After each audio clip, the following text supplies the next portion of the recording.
Human Rights Ordinance staff of Grand Rapids is now investigating a racially charged Craigslist post.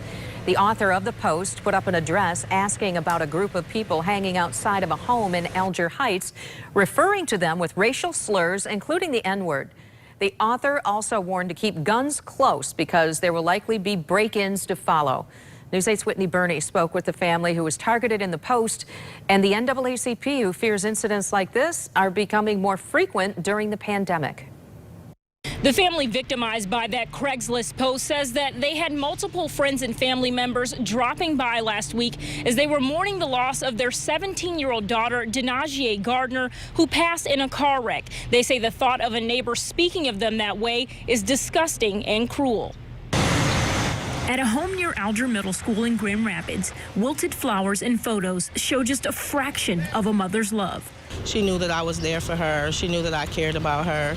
But I just wish I just could have been there, like just 10 minutes faster or something. I feel like I could have protected her, you know. On May 14th, Tatiana Matthews' daughter, Denajié Gardner, was killed in a car accident just a day before she was set to graduate. At night, it gets hard. In the morning, it's hard when I wake up. But this exterior is just the exterior. The interior is just totally demolished. The following week, they said their last goodbyes to the 17-year-old at her funeral. As the love poured in from family, this post surfaced on Craigslist. It was riddled with racial slurs asking about a home in Alger Heights where a large group of people were gathering. It warned of potential drug activity and for neighbors to beware of the break-ins to come. A sentiment jarring for a mother still trying to cope with losing a child. Now we're hugging our babies even more tighter. We don't know if our house is going to be targeted from some type of something else. Like, we don't know, you know, and it's just scary.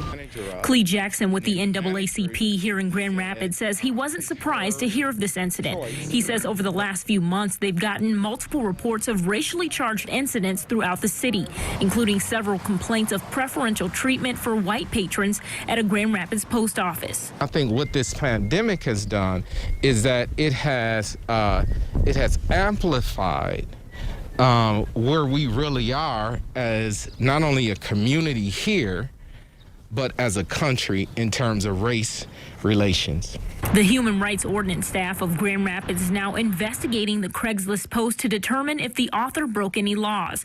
Matthews says she's since gotten an outpouring of support from neighbors who say this is not representative of the Alger Heights community. I think that before they judge someone, they should kind of figure out exactly what's going on before you perceive people to be a certain kind of way or think that certain things are going on. I think you need to come forth and own up to the responsibility. The Grand Rapids Human Rights Ordinance staff is still looking into this incident. They're asking anyone with information about that post to give them a call. At the same time, the NAACP of Grand Rapids is asking everyone in the community to continue documenting incidents like this because they believe it will continue to happen. Reporting here from Alger Heights, Whitney Burney, News 8.